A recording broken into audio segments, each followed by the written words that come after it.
qu'il est indispensable de promouvoir l'investissement privé, qui manque beaucoup.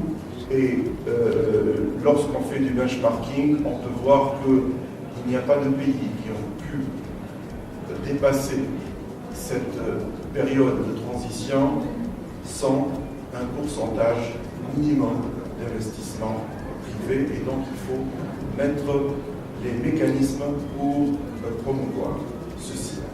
Il y a également l'infrastructure. Lorsqu'on voit que dans la région de Tunis, on a 70 km par 100 km²,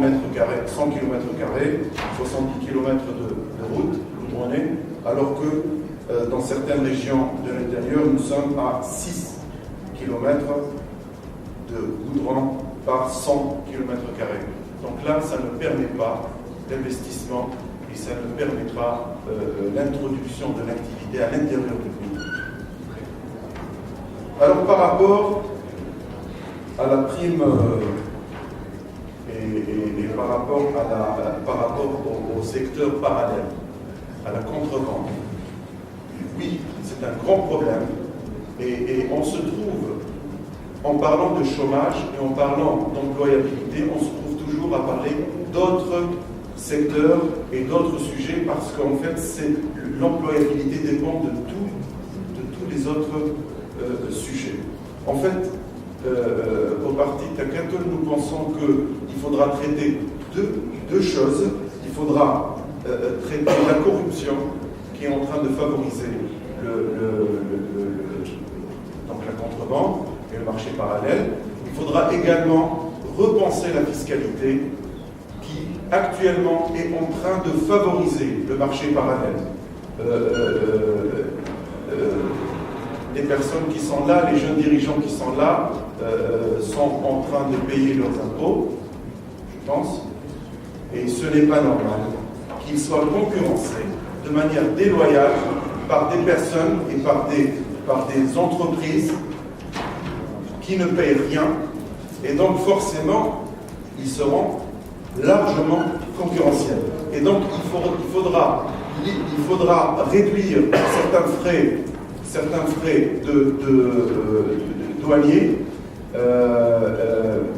Au contraire, ça ne va pas réduire les revenus de l'État, ça va plutôt les augmenter, et il faudra surtout faire un travail social pour inciter les personnes et les groupes, pour les inciter, ceux qui font de la contrebande, à entrer dans le marché classique. Alors, sinon pour les jeunes, quand même, reconnaissons qu'il faut leur offrir un minimum de salaire pour avoir une vie digne.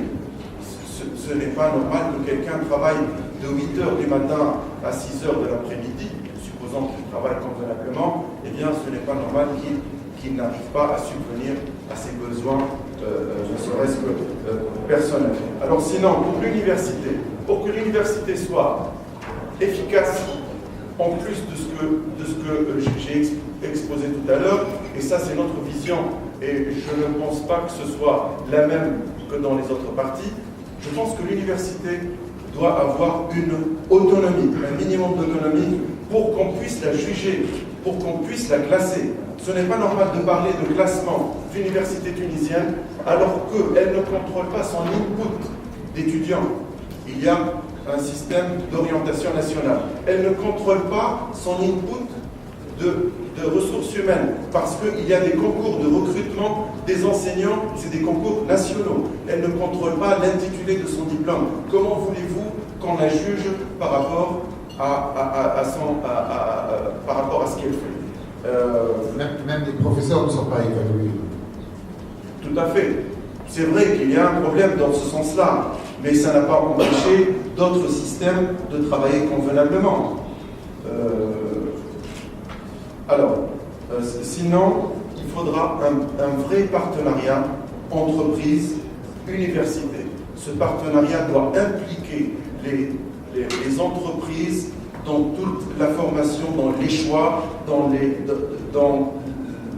l'encadrement, et ceci pour aussi valoriser la recherche Vous savez que nous sommes un pays qui dépense quand même pas mal d'argent par rapport à nos moyens dans la recherche scientifique. Qu'est-ce qui sort de cette recherche scientifique? Est-ce qu'on est vraiment en train de passer au développement? Et donc, il faudra faciliter les mécanismes pour passer de la recherche vers l'innovation et vers l'amélioration et la modernisation de nos procédés. Voici la vision de notre parti rapidement.